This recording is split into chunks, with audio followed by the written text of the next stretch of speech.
So hey guys, I just thought I'd give you a quick look at my planning in OneNote. This is my 2019 notebook with a front page. You just create a new notebook by, obviously you have to be in OneNote, just a minute. I go into OneNote and selecting new notebook, and it comes up with a front page like this and an opportunity to type a name into your first tab. I just took a picture from the internet. I've put a link in here to my email, which I always forget. And on the side here I have some basic information that I often need quickly, like a calendar and some medical information for students.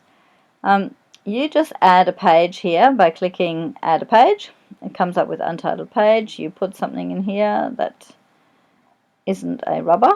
Just a minute. Like, I don't know, new page I guess. And you have created a new page which you can just simply drag to the position you would like it to be in. You can then make it a sub page if it needs to be by double clicking and just finding where it says make sub page. And you can collect pages under here, and I'll show you how that works in my planning section. So I go to 3 different schools. In term 1 I decided to plan by school, so here's my St. Bernard's page, which starts down here. And this is one of the reasons I changed this later. There's St. Bernard's. I start with choir in the mornings, and then I have my first lessons, a prep lesson. So there's prep, week 1. I can easily highlight something here. Like for example, I made a note here saying that this class is quite experienced. This was at the beginning of the year, so I noticed that this lot could already make a circle.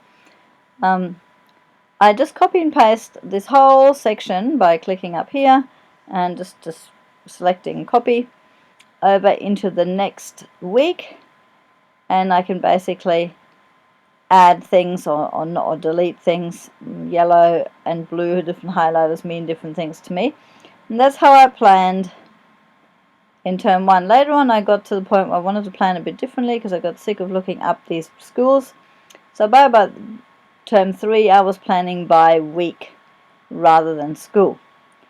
You can put links in here, and they're all, I basically have this up on the smartboard most of the time or on my computer. They don't always need to see it, but I don't mind if the kids see the planning. I don't mind if the admin that come through see the planning.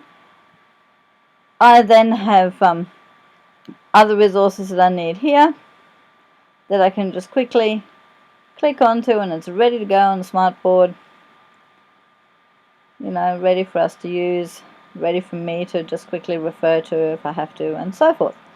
So then I have a housekeeping page which has my markbooks, links to my Excel file markbooks, page with my timetables because I always forget, various behavior things, calendars, staff phone lists, and all sorts of stuff happens here. My digifolios are a bit of a work in progress. At the moment, basically I just take their sheets and I stick them through the photocopier and I email them to myself as PDF files, and then from my email I can put them straight into OneNote. It's a one-click operation once you have OneNote open, and they appear here as separate pages. I don't know if this is going to load. Oh, there you go. So I can then go and I'll mark them on here. I can have a look and I can put the name of the person. This is Ava in prep HW. So I will change this then to her name. And then at some point I'll go through and I'll see what I think about her writing notes on lines down there. That is Sophia, and she has made an animal rhythm, and I'll be doing the same thing. I'll be writing Sophia, and then at some other stage I'll come back. She's Sophia with an F, and I'll mark them a little bit like I've done down here, where Jack got 50% for his effort at writing a question and answer phrase in 3.0. Basically because he only did half of it. First half's pretty good, second half wasn't done. Nice that he finished on the dough, but not enough for more than 50%.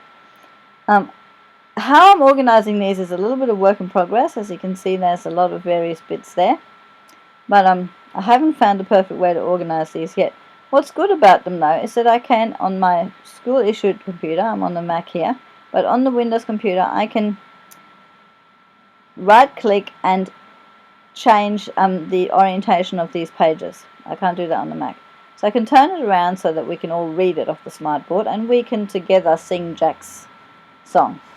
Same with what happens here. I can I can photograph things and have them up, and then together we can read them.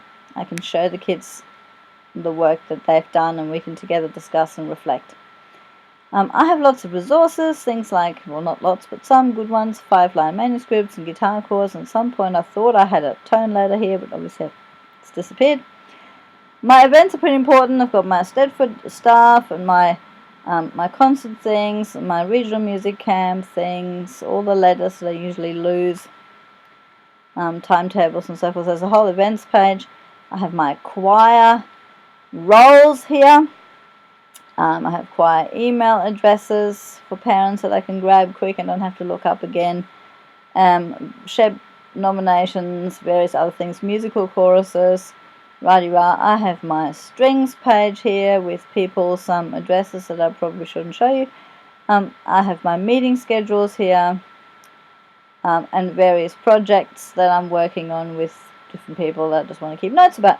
So this has been pretty revolutionary in terms of having all my stuff together, rather than me having to go and open up Excels for this and something else for roles and something else for digiportfolios and something else for my planning, and everything is all over the shop. I have everything together. I hope that that has whetted your appetite towards having a bit of a go at OneNote. We had a PD on this for a couple of hours at the beginning of the year. But basically I just went and whizzled around and found what worked for me. So I encourage you to do the same. Have fun.